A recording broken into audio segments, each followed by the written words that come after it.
কথায় আছে যে জীবনে কিছু শুরু করার আগে স্বপ্ন দেখা অত্যন্ত গুরুত্বপূর্ণ, আর এটা 100% সত্যিও। কিন্তু কিছু মানুষ স্বপ্ন দেখা শুরু না হয় করে দেন, কিন্তু তারপর থামেনি না। স্বপ্ন দেখতেই থাকেন, তারা ভাবতেই থাকেন, কর্ম করেন না। এমন সময় আপনাকে নিজেকে জাগিয়ে তুলতে হবে, নিজেকে বলতে হবে যে এবার উঠে কর্ম করার সময় এসে গেছে। কারণ আপনারা যদি অত্যাধিক বিচার করতে থাকেন, স্বপ্ন দেখতে থাকেন, তাহলে উঠে কিছুই করতে পারবেন না। আপনি শুধু একটা কাজ করুন, উঠে কর্ম করা আরম্ভ করে দিন। তারপর ভেবেচিন্তে ধীরে ধীরে নিজের কর্মকে দিশাও দিন আর তাকে উচিত গতিও দিন। কারণ এটাই হলো সাফল্যের মূল মন্ত্র। না শুধু কর্ম করুন না ভাবনা চিন্তা করে, আর না শুধু ভাবুন কর্ম না করে। সাফল্যের মূল মন্ত্র হলো এর ভারসাম্যে। তাহলে এটাই করুন, সাফল্যকে লাভ করুন, আর আমার সাথে ভালোবেসে বলুন রাধা রাধা। সময় অত্যন্ত কঠোর প্রভু। আপনি অনেক লোককে এটা বলতে শুনে থাকবেন, আমার কাছে এত সময় নেই, এই কাজে আসলে অনেক সময় লেগে যাবে, এই বিষয়ে ভাবার জন্য আমার সময় লাগবে। আচ্ছা, আমি আপনাকে একটা কথা বলে রাখি, যদি আপনি এটা নিশ্চিত করার জন্য বেশি সময় নিয়ে ফেলেন যে আপনার কি করা উচিত, তাহলে সময় এটা নিশ্চয়ই করে নেবে যে আপনার সাথে কি করা যেতে পারে। কারণ এই সময় কিন্তু অত্যন্ত কঠোর। যতক্ষণ আপনার সাথে রয়েছে এর সমাদর করতে শিখুন, এর সম্মান করতে শিখুন, এর সদ্ব্যবহার করতে শিখুন। যদি এরকম না করেন, তাহলে এই সময়ের নিজেকে আর আপনাকে বদলাতে অধিক সময় লাগবে না। তাহলে আসুন, এবার সময় এসে গেছে ভালোবেসে বলার রাধা রাধা। কি হলো, মন খারাপ? জীবনের সমস্যার বিষয়ে ভাবছেন যে কেন সমগ্র সংসারের সমস্ত কষ্ট, সমস্ত সমস্যা আমার ঝুলিতেই এসে জড়ো হলো? সবাই এটাই ভাবেন। চলুন, আমি আপনাকে বিচার বিবেচনা করতে বাধ্য করছি। ভাবুন ঝিনুকের পেটের ভেতর কাঁকড়ের এই যন্ত্রণা, ঝিনুককে তা কেন ভোগ করতে হয়? বটবৃক্ষের বীজ মাটিতে 7 হাত নিচে অন্ধকারে ঘেরা থাকে কেন? সংসারের সবচেয়ে তীক্ষ্ণ জ্বালা সূর্যকেই জ্বালায় কেন? কারণ ঝিনুকের মধ্যে সেই ক্ষমতা রয়েছে মুক্ত জন্ম দেওয়ার। বটবৃক্ষের বীজেই সেই বল রয়েছে যে সে সংসারের সবচেয়ে দৃঢ় বৃক্ষ হতে পারে। সূর্যের মধ্যে সেই ক্ষমতা রয়েছে যে সে নিজে জ্বলে এই ব্রহ্মাণ্ডকে প্রকাশ দিতে পারে। সেই জন্য জীবনে যখনই বিপদ আসবে, সমস্যা আসবে, তখন নিজেকে বোঝান যে প্রকৃতি আপনাকে এই জন্য চয়ন করেছে, কারণ প্রকৃতি এটাই ভাবে যে এই পরিস্থিতিতে সর্বশ্রেষ্ঠ ফলাফল আপনিই বের করতে পারবেন। রাধা রাধা। জীবনে লক্ষ্য লাভ কি করে করতে হয়? কেউ বলবে বন্ধুদের সাহায্যে, কেউ বলবে প্রেমের সাহায্যে, কেউ বলবে নিরন্তর চেষ্টা করলে, কেউ বলবেন পরিশ্রম করলে, কেউ বলবেন ঈশ্বরের আশীর্বাদে, ইত্যাদি ইত্যাদি।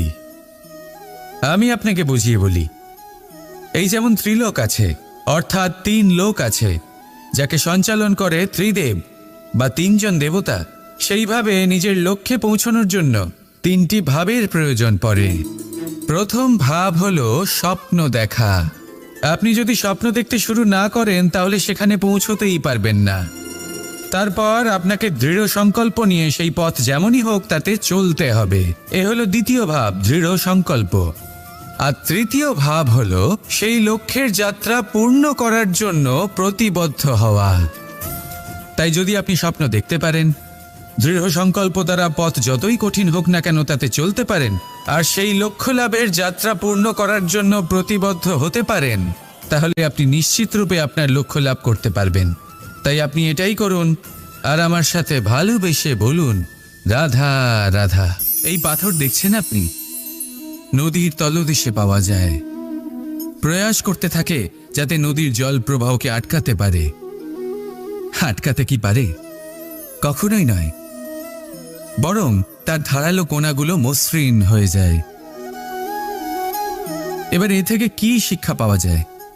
এর থেকে এটাই শিক্ষা পাওয়া যায় যে ব্যক্তি দৃঢ়তার সাথে জীবনে শুধু আগে এগোতে থাকেন না থেমে, তিনি না শুধু নিজের লক্ষ্য প্রাপ্তি করতে পারেন, বরং নিজের পথের সমস্ত বাধার অস্তিত্বই পাল্টে দিতে পারেন। তাহলে আপনি কি হতে চাইবেন? সেই ব্যক্তি যিনি নিজের বাধাকে দূরে ঠেলে আগে এগোতে পারেন, নাকি সেই ব্যক্তি যিনি অন্য কারোর পথে বাধা হয়ে থেকে তার নিজের অস্তিত্বই হারিয়ে ফেলেন? সিদ্ধান্ত হলো আপনার। রাধা রাধা।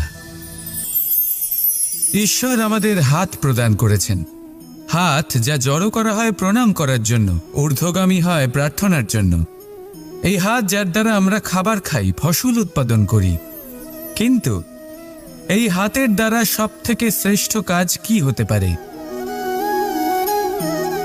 সেবা। আগে হ্যাঁ, সেই হাত যা সামনে এগিয়ে আসে সেবা করার জন্য, যে সেবা করে তাদের যারা দুঃখে থাকেন, নিরাশ হয়ে থাকেন, যারা সেবা করেন তাদের যারা কিনা দরিদ্র, সেই হাত হলো সব থেকে অধিক মহান। ঈশ্বরকে দীনবন্ধু বলা হয়ে থাকে, কারণ যারা দুঃখী হন, নিরাশ হন, দরিদ্র হন, ঈশ্বর তাদের সাহায্য করেন, তাদের সহায়ক হন, তাদের মধ্যে ঈশ্বর বাস করে। তাই আপনারা যদি এটাই করেন, যারা দুঃখে আছেন, নিরাশ হয়ে আছেন, যাদের সাহায্যের প্রয়োজন রয়েছে, যদি আপনি তাদের সাহায্য করেন, তাহলে আপনি এমন এক চৈতন্য লাভ করবেন যে আপনি তৃপ্ত হয়ে উঠবেন। তাহলে সবার সেবা করুন আর আমার সাথে ভালোবেসে বলুন, রাধা রাধা। জীবনের পঞ্চমহাতত্ত্বের মধ্যে পঞ্চম তত্ত্ব অগ্নি। অগ্নি যা জ্বালাতে সাহায্য করে, কিন্তু তা উত্তাপও প্রদান করে। নিশ্চিত রূপে অগ্নি আমাদের জ্বালিয়ে দিতে পারে, কিন্তু আপনি কি কখনো এটা ভেবে দেখেছেন যে আগুন, তাকে নিজেকে কতটা জ্বলতে হয়, তাকে নিজেকে কতটা তাপ সহ্য করতে হয়? ও নিজে জ্বলে আমাদের উত্তাপ প্রদান করার জন্য, ও নিজে জ্বলে আমাদের ঊর্জা দেবার জন্য, আমাদের আলো দেবার জন্য, অন্ধকারে পথ দেখানোর জন্য, শত্রুর সাথে মোকাবিলা করার জন্য আমাদের সাহায্য করে, নিজে জ্বলে। যখন আমরা কোনো দেবতার জন্য যজ্ঞ করি, তখন দেবতার ভোজন গ্রহণ করার নিমিত্ত হয় এই অগ্নি। কত কিছু ওকে সহ্য করতে হয় আমাদের এত কিছু দেবার জন্য। আপনিও আগুনের মতো হয়ে উঠুন, নিজে কষ্ট সহ্য করুন অন্যকে সাহায্য করার জন্য, তাদের জীবন উদ্ধার করার জন্য, নিজের প্রিয়জনের জন্য, নিজের পরিবারের জন্য, নিজের মাতা পিতার জন্য, এই সমাজের জন্য। নিজে কষ্ট সহ্য করুন, প্রকাশের কেন্দ্রবিন্দু হয়ে উঠুন আর সকলকে পথ প্রদর্শন করুন, সবাইকে পথ দেখান। যেদিন আপনি আগুনের মতো হয়ে উঠবেন, সেই দিন ঠিক যেমন অগ্নিকে পুজো করা হয়, আপনিও সেইভাবে পূজনীয় হয়ে উঠবেন। যেমন সকল শুভকর্মে, সকল যজ্ঞে, সকল পুজোতে অগ্নিকে স্মরণ করা হয়, সেইভাবেই সকল শুভকর্মে আপনাকেও স্মরণ করা হবে। আর যেদিন আপনি এরকম হয়ে উঠবেন, সেই দিন জীবনের বাস্তব মর্ম কি আপনি তা বুঝতে পারবেন। তাহলে আসুন আর আমার সাথে ভালোবেসে বলুন, রাধা রাধা। পিতা আর পুত্রের সম্পর্ক অত্যন্ত মধুর হয়ে থাকে।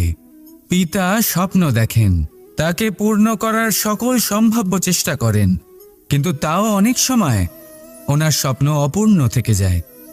তখন পিতা ভাবেন যে স্বপ্ন উনি পূর্ণ করতে পারেননি, ওনার সন্তান তা অবশ্যই পূরণ করবে।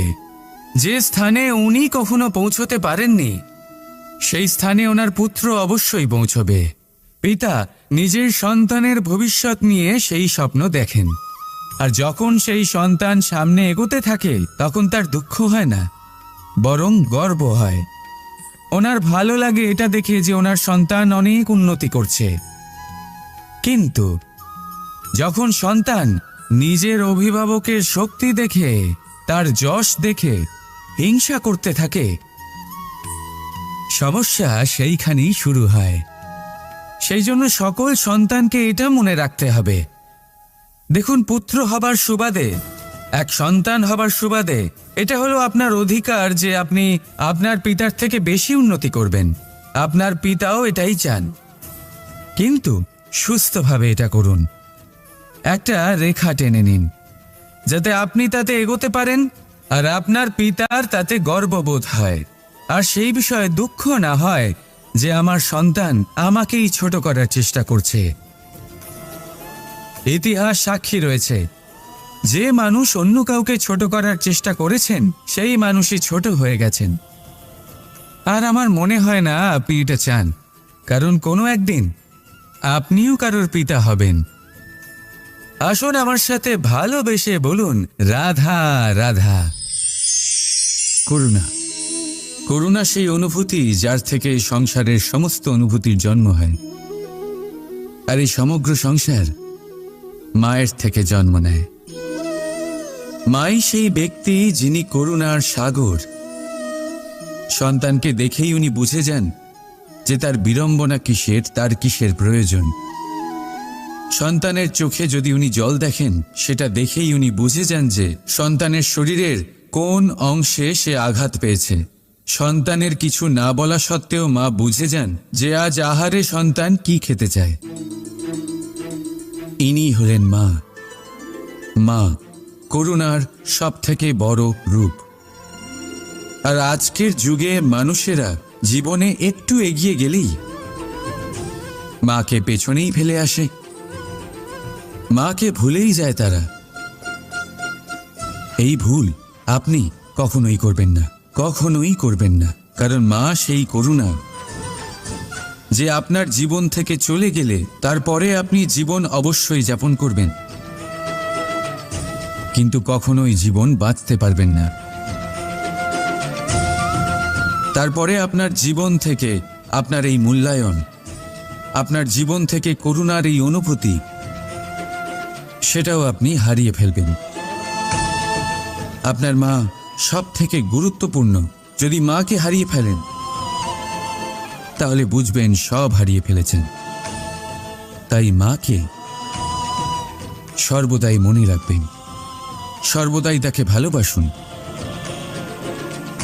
আর আমার সাথে বলুন, রাধা রাধা।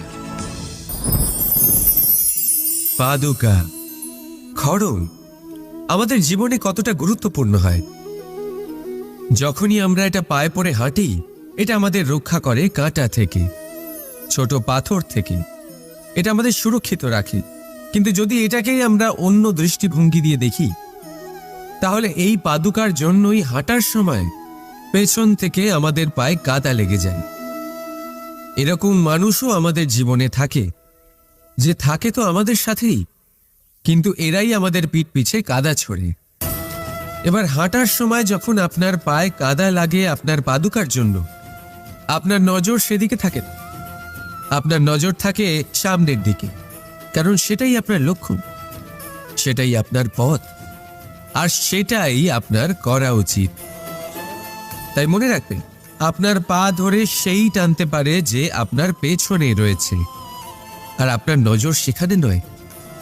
সবসময় সামনে নিজের লক্ষ্যে থাকা উচিত। প্রতি মুহূর্তে নিজের লক্ষ্যের দিকে তাকিয়ে থাকুন। সবসময় জীবনের সামনে এগোতে থাকুন। আর রাধা রাধা।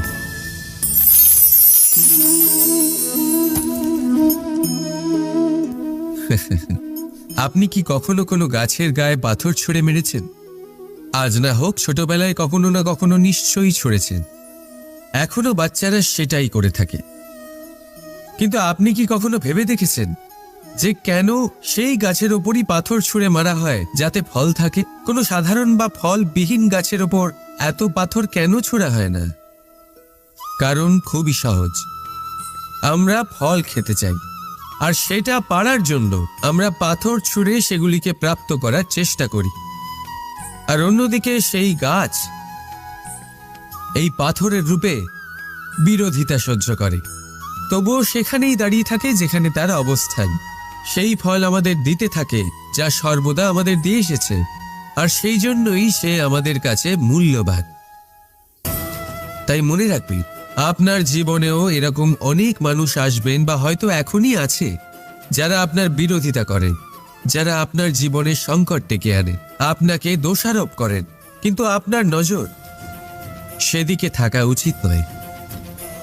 তাই একটা গুরুত্বপূর্ণ সত্য সবসময় মনে রাখবেন, সেই গাছের ওপরেই পাথর এসে পড়ে যে ফল ধারণ করে, যে মূল্যবান হয়।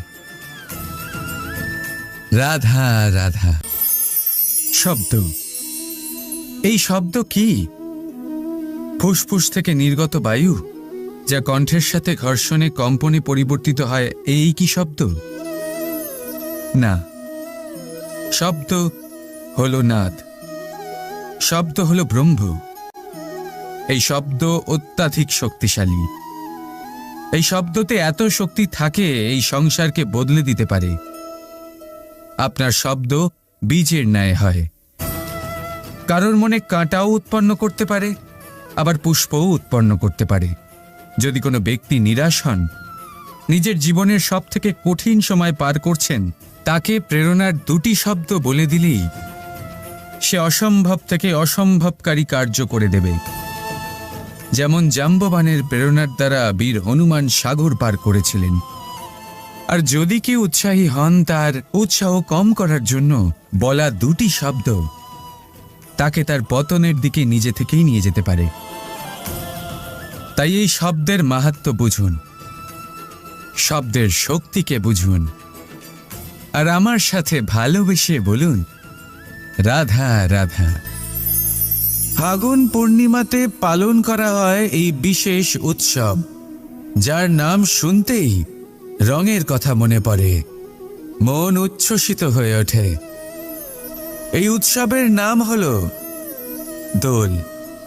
এমন কি বিশেষ রয়েছে এই উৎসবে যা অন্য কোনো উৎসবে নেই? ত্যাগ। নতুন কোনো রঙকে আপন করে নিতে গেলে পুরনো রঙকে ত্যাগ করে দিতে হয়। সাতরঙা হওয়ার জন্য সাদা কাপড়কেও নিজের উপর নতুন রং ধারণ করতে হয়। আর এই ত্যাগ একেবারেই সরল নয়। সেই জন্যই তো রং খেলার পূর্বে আমরা হোলিকা দহন করি। হোলিকার অন্ত হলো, আর প্রহ্লাদ বেঁচে গেল। অর্থাৎ যে অপবিত্র ছিল, অসত্য ছিল, তার অন্ত হলো, আর যে পবিত্র ছিল, যে সত্য ছিল, সে থেকে গেল। এইভাবে আপনিও আপনার মনের মধ্যে যত বিকার রয়েছে, যে বিকারের বোঝা আপনি বয়ে নিয়ে চলেন, সেই ভার হোলিকা দহনে ভস্ম করে দিন। নিজেকে হালকা বোধ করবেন, আর যখন নিজেকে হালকা বোধ করবেন, নিজে থেকেই জীবনে উন্নতি করবেন। তাই এই দোলে নিজেকে বিকার মুক্ত করুন। দোলের এই আনন্দ আরো অনেক বেড়ে যাবে, আর মন প্রসন্ন হয়ে বলবে রাধা রাধা। এই বছর দোলে নিজের প্রিয়জনকে কোন রঙে রাঙিয়ে তুলতে চান আপনি? লাল, সবুজ, হলুদ, নীল, সাতরঙা, অনেক রং রয়েছে। আমাকে জিজ্ঞেস করলে আমি বলবো এই বছরও ওই রঙেই খেলবো যে রং দিয়ে আমি ছোটবেলা থেকে আজ পর্যন্ত খেলে এসেছি, প্রেমের রং। প্রেমের এই রং যা হয়তো দেখা যায় না, কিন্তু যখন এই প্রেমের রং গায়ে লাগে তখন সব রঙই ভালো লাগে। প্রেম যাতে কোনো রং অশুভ মনে হয় না, সবই ভালো মনে হয়। এটা হলো সেই প্রেম যার জন্য আমি প্রেমের দেবতা হয়েছি। আর সত্যি বলতে আপনারও কিন্তু এই প্রেমের রং দিয়ে খেলা উচিত। প্রচেষ্টা করুন, আপনি এই দোলে যত খুশি রং দিয়েই খেলুন না কেন, তাতে এক বিন্দু প্রেমের রং অবশ্যই মিশিয়ে দেবেন। এই দোলের আনন্দ দ্বিগুণ হয়ে যাবে। আপনজন হোক বা পর হোক, সবার সাথে প্রেমের দোল খেলুন। সবাই কাছাকাছি আসবে, আর সবাই কাছাকাছি এলে যে ঊর্জা তৈরি হবে, সেটাই হলো দোলের আসল রং। তাই এইবার দোলে সকলকে প্রেমের রঙে রাঙিয়ে তুলুন, আর এই প্রেম ভাব নিয়ে বলুন রাধা রাধা। আজ বিজয়া দশমী। সেই দিন যবে শ্রীরাম রাবণকে বধ করেছিলেন। এ হলো সেই দিন যেদিন শ্রীরাম লঙ্কা জয় করেছিলেন। লোকে বলে এটা খারাপের বিরুদ্ধে ভালোর জয়ের প্রতীক। এটাকে দেখার আরও একটা দিক আছে। আগে হ্যাঁ, এটা ভালোবাসার জয়ের প্রতীক। এটা পরিবারের জয়ের প্রতীক। আপনি তো নিশ্চয়ই জানেন যে রাবণ মহাজ্ঞানী ছিল, মহা শক্তিশালী ছিল, মহাদেবের পরম ভক্ত ছিল রাবণ। এবার যে ব্যক্তি কৈলাস পর্বত তুলতে পারত, সেই ব্যক্তি নিজে এক কাটা বৃক্ষের মতো শ্রীরামের চরণে পড়েছিল। কেন? কারণ রামের সাথে লক্ষ্মণ ছিল, কিন্তু ওদিকে রাবণের সাথে বিভীষণ ছিল না। একদিকে এক পরিবারের মধ্যে ভালোবাসা ছিল, কিন্তু অপরদিকে আর এক পরিবারের মধ্যে দূরত্ব বাড়ছিল। তাই মনে রাখবেন, যদি সংসারের ওপরে বিজয় লাভ করতে হয়, তাহলে সর্বপ্রথম পরিবারের মধ্যে ভালোবাসা বজায় রাখতে হবে। পরিবারের মধ্যে ভালোবাসা বাড়ান, দূরত্ব নয়। আপনি সব সময় সুখী থাকবেন, আর জীবনের সমস্ত বাধা আপনি অতিক্রম করবেন। রাধা রাধা। মানুষের কেন শুধু কিছু মানুষই এই সংসারকে বদলাতে পারেন, সবাই নয় কেন? এর কারণ হলো হয়। আর এটাই পার্থক্য সফল আর অসফল মানুষের মধ্যে। সফল তারাই হন যারা নিজের ভাবনা আর সিদ্ধান্ত দিয়ে এই সংসার বদলে দেন, আর অসফল তারাই হন যারা এই সংসারের ভয়ে নিজের ভাবনা, নিজের সিদ্ধান্ত বদলে ফেলেন। তাই যদি এই পৃথিবীতে আপনি কিছু বদলাতে চান, তাহলে নিজের লক্ষ্য অবধি পৌঁছবার পথটা বদলান, নিজের ভাবনা আর নিজের সিদ্ধান্ত নয়। রাধা রাধা। আমাদের মধ্যে অনেকেই এই ভাবনায় বিলীন থাকি যে আমাদের নিজের জীবনে আপেক্ষিক সুখ আর সুবিধা কখনো প্রাপ্তি হয়নি, কারণ ভাগ্যে এই নির্ধারিত আছে। কারণ আমরা এমন পরিবেশে জন্ম নিয়েছি। কিন্তু আপনার জন্ম কি আপনার নিয়তি নির্ধারণ করে? কিছুটা হলেও করে। যেমন বৃষ্টির ফোঁটা যখন মেঘ থেকে জন্ম নেয়, তখন তার প্রারম্ভিক কাজ ধরাতলে পড়া, কিন্তু সে ধরাতলে কোথায় পড়ছে সেটা নিশ্চিত করবে তার ভবিষ্যৎ কি হবে। কলা পাতায় পড়লে কর্পূরের মতো উবে যায়, শক্তির মুখে পড়লে মুক্তয়ে পরিণত হয়, যদি বিষধর পান করে তা বিষ হয়ে যায়। জলকণা এক আর পরিণতি তিন। তাই পরিণতি আমাদের জন্ম নয়, আমাদের চয়ন নির্ধারিত করে। এই জন্য নিজের চয়ন ভেবেচিন্তে নির্ধারিত করুন। রাধা রাধা। যত্র নারীস্ত পূজ্যতে রমন্তে তত্র দেবতা। অর্থাৎ যেখানে নারীকে পুজো করা হয় সেখানে দেবতা বিরাজ করেন। আমরা এসব মানি, কিন্তু পালন কতটা করি? এবার আপনারা বলবেন, আমরা মেয়েদের সবার সামনে সম্মান করি, তার জন্মদিনে অথবা বিবাহ বার্ষিকীতে তাদের উপহার দিই, ইত্যাদি ইত্যাদি, কিন্তু এটা কি যথেষ্ট? এবার ভাবুন, একজন নারী নিজের স্বামীর জন্য, নিজের পিতার জন্য, নিজের পুত্রের জন্য, নিজের ভাইয়ের জন্য কি না করেন, আর আমরা তাকে কি শুধুমাত্র একটা উপহার দিয়ে সন্তুষ্ট করতে পারি? নারীদের স্বর্ণ অলংকারের কোনো প্রয়োজন নেই, দামি বস্ত্রেরও প্রয়োজন নেই। তার চাই আপনার থেকে সম্মান, সকলের সামনেও এবং একান্তেও। তার চাই আপনার সময়, আপনার স্নেহস্পর্শ, আর একটু চেষ্টা যাতে আপনি তাকে বোঝাতে পারেন যে হ্যাঁ, আপনার জীবনে ওনার স্থান আছে, সমান অংশ আছে। তখনই আপনি বলতে পারবেন, যত্র নারীস্ত পূজ্যতে রমন্তে তত্র দেবতা। রাধা রাধা। অনেক সময় আপনি আপনার মাতা পিতা, আপনার হিতৈষী বা আপনার শুভাকাঙ্ক্ষীর মুখে এটা শুনে থাকবেন যে ওর ওপর কুনজর পড়েছে, ওর কুনজর শোধন করো, এইটা করো না, না হলে কুনজর পড়বে, এরম সাজসজ্জা করো না, ওটা পড়ো না, পড়লে কুনজর পড়ে যাবে। আর কেউ কেউ এই কুদৃষ্টি দূরীকরণের উপাচারও করে। লঙ্কা পুড়িয়ে ধোঁয়া দেন, প্রদীপের আগুনে কুদৃষ্টি দূর করেন, কালো টিকা লাগান, আরো কত কিছু করেন। ঠিক আছে, কিন্তু আমি কুনজর মানি না। আমি মনে করি যদি মন পবিত্র হয় তাহলে কোনো কুনজর আপনার কোনো রকম ক্ষতি করতে পারবে না। ঝড় এলেও শুধুমাত্র সেই বাড়িই ধুলোয় ধূসরিত হয় যার জানলার আবরণ দুর্বল। ঘূর্ণিঝড়ও কেবল সেই দেওয়ালই ভাঙতে পারে যার ভিত অত্যন্ত দুর্বল। আর আপনার ব্যক্তিত্বের ভিত হল আপনার চিন্তাধারা, আপনার দর্শন। একই পরিস্থিতি, একই স্থান, একই ঘটনাকে আপনি ধনাত্মক রূপেও গ্রহণ করতে পারেন, ঋণাত্মক রূপেও গ্রহণ করতে পারেন। সিদ্ধান্ত আপনার। এই সংসারকে যেভাবে চাইবেন সেভাবেই পাবেন। এই জন্য মনে রাখবেন, নিজের দৃষ্টি নয়, দৃষ্টিভঙ্গির খেয়াল রাখুন। কারণ বলা হয়ে থাকে এই সংসারে কুনজরের উপাচার আছে, কিন্তু কুদৃষ্টিভঙ্গির নেই। তাই প্রেম ভরে বলুন, রাধা রাধা। কথায় আছে যে জীবনে কিছু শুরু করার আগে স্বপ্ন দেখা অত্যন্ত গুরুত্বপূর্ণ, আর এটা 100% সত্যিও। কিন্তু কিছু মানুষ স্বপ্ন দেখা শুরু না হয় করে দেন, কিন্তু তারপর থামেনি না।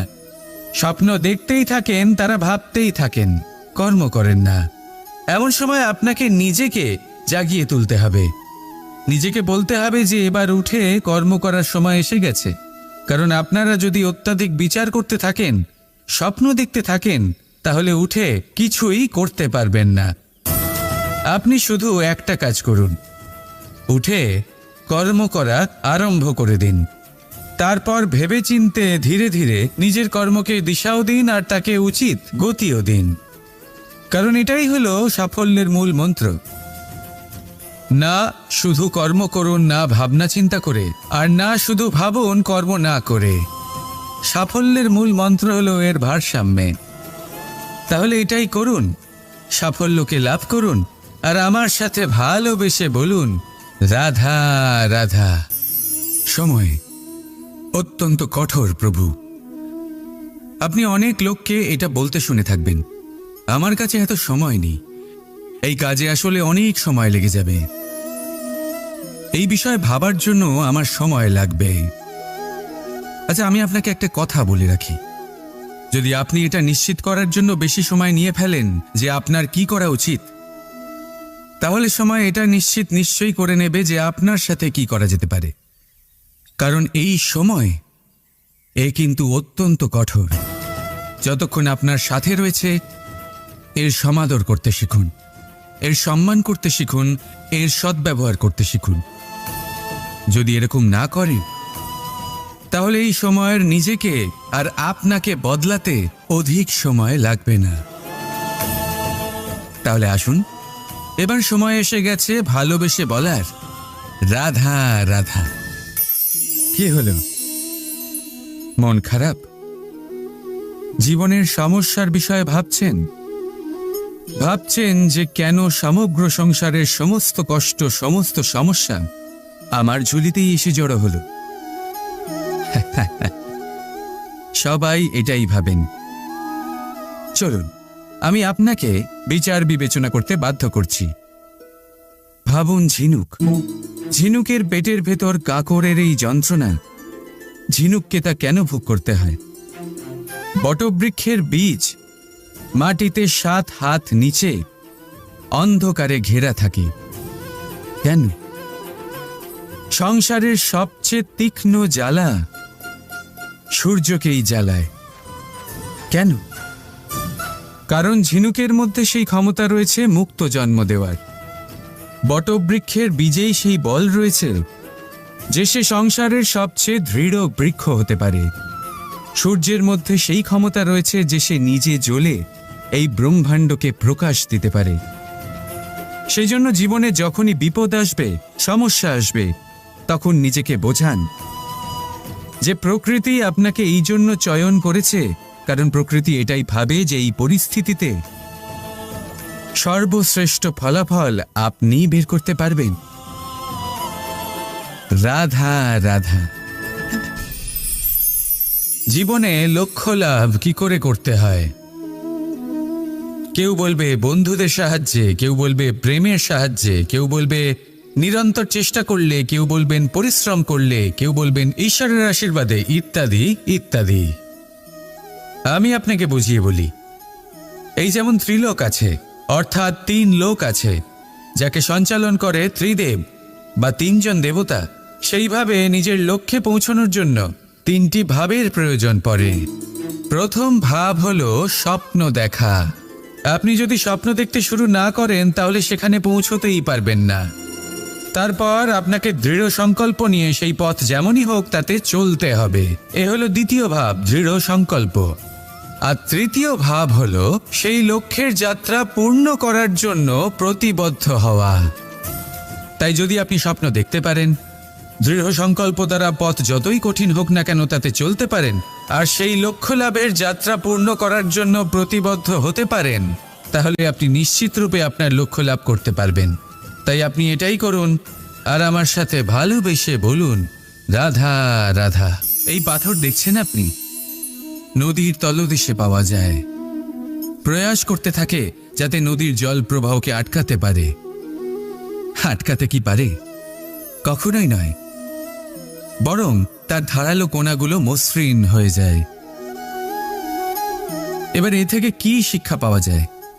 এর থেকে এটাই শিক্ষা পাওয়া যায় যে ব্যক্তি দৃঢ়তার সাথে জীবনে শুধু আগে এগোতে থাকেন না থেমে, তিনি না শুধু নিজের লক্ষ্য প্রাপ্তি করতে পারেন, বরং নিজের পথের সমস্ত বাধার অস্তিত্বই পাল্টে দিতে পারেন।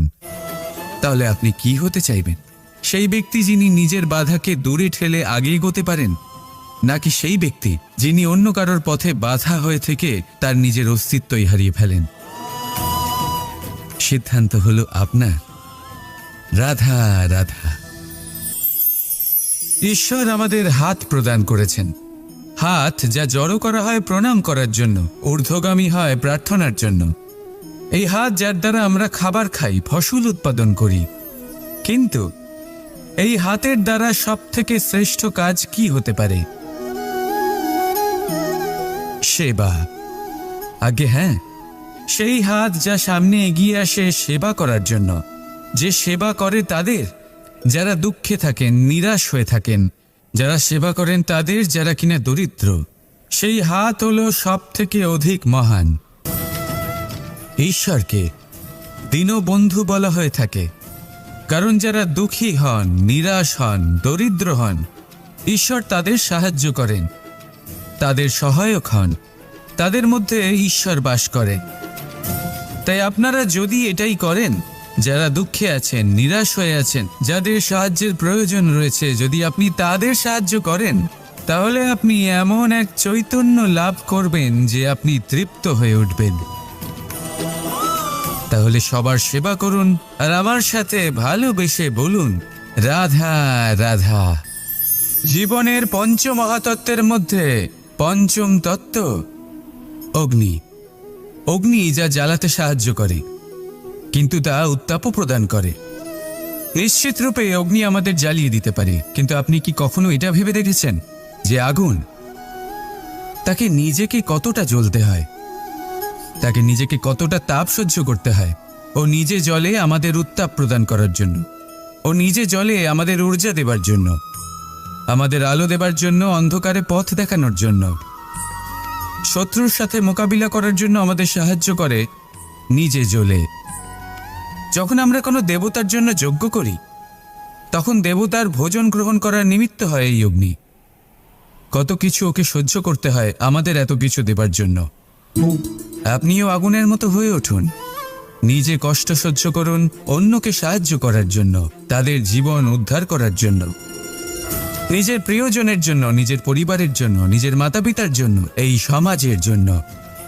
নিজে কষ্ট সহ্য করুন, প্রকাশের কেন্দ্রবিন্দু হয়ে উঠুন আর সকলকে পথ প্রদর্শন করুন, সবাইকে পথ দেখান। যেদিন আপনি আগুনের মতো হয়ে উঠবেন সেই দিন ঠিক যেমন অগ্নিকে পুজো করা হয়, আপনিও সেইভাবে পূজনীয় হয়ে উঠবেন। যেমন সকল শুভকর্মে, সকল যজ্ঞে, সকল পুজোতে অগ্নিকে স্মরণ করা হয়, সেইভাবেই সকল শুভকর্মে আপনাকেও স্মরণ করা হবে। আর যেদিন আপনি এরকম হয়ে উঠবেন সেই দিন জীবনের বাস্তব মর্ম কি আপনি তা বুঝতে পারবেন।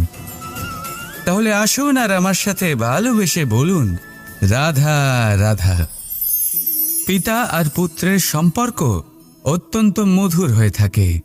পিতা স্বপ্ন দেখেন, তাকে পূর্ণ করার সকল সম্ভাব্য চেষ্টা করেন, কিন্তু তাও অনেক সময় ওনার স্বপ্ন অপূর্ণ থেকে যায়। তখন পিতা ভাবেন যে স্বপ্ন উনি পূর্ণ করতে পারেননি, ওনার সন্তান তা অবশ্যই পূরণ করবে। যে স্থানে উনি কখনো পৌঁছতে পারেননি, সেই স্থানে ওনার পুত্র অবশ্যই পৌঁছবে। পিতা নিজের সন্তানের ভবিষ্যৎ নিয়ে সেই স্বপ্ন দেখেন, আর যখন সেই সন্তান সামনে এগোতে থাকে তখন তার দুঃখ হয় না, বরং গর্ব হয়।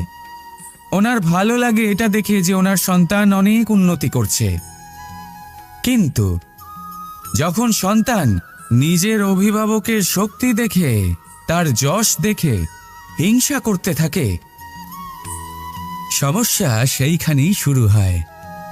সেই জন্য সকল সন্তানকে এটা মনে রাখতে হবে, দেখুন, পুত্র হবার সুবাদে, এক সন্তান হবার সুবাদে এটা হলো আপনার অধিকার যে আপনি আপনার পিতার থেকে বেশি উন্নতি করবেন।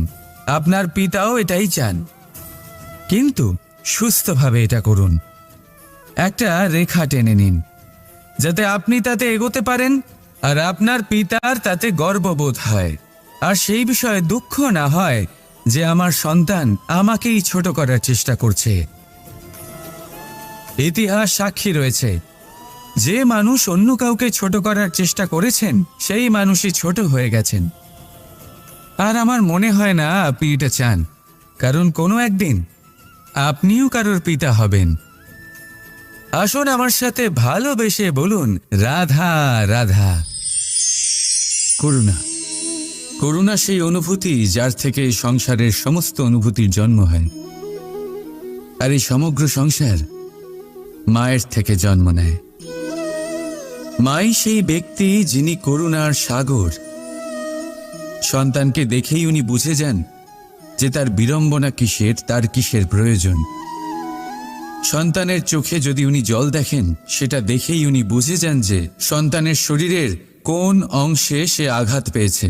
সন্তানের কিছু না বলা সত্ত্বেও মা বুঝে যান যে আজ আহারে সন্তান কি খেতে চায়। ইনি হলেন মা। মা করুণার সব থেকে বড় রূপ। আর আজকের যুগে মানুষেরা জীবনে একটু এগিয়ে গেলেই মাকে পেছনেই ফেলে আসে, মাকে ভুলেই যায় তারা। এই ভুল আপনি কখনোই করবেন না, কখনোই করবেন না। কারণ মা সেই করুণা যে আপনার জীবন থেকে চলে গেলে তারপরে আপনি জীবন অবশ্যই যাপন করবেন, কিন্তু কখনোই জীবন বাঁচতে পারবেন না। তারপরে আপনার জীবন থেকে আপনার এই মূল্যায়ন, আপনার জীবন থেকে করুণার এই অনুভূতি, সেটাও আপনি হারিয়ে ফেলবেন। আপনার মা সব থেকে গুরুত্বপূর্ণ। যদি মাকে হারিয়ে ফেলেন তাহলে বুঝবেন সব হারিয়ে ফেলেছেন। তাই মাকে সর্বদাই মনে রাখবেন, সর্বদাই তাকে ভালোবাসুন। আর আমার সাথে বলুন, রাধা রাধা।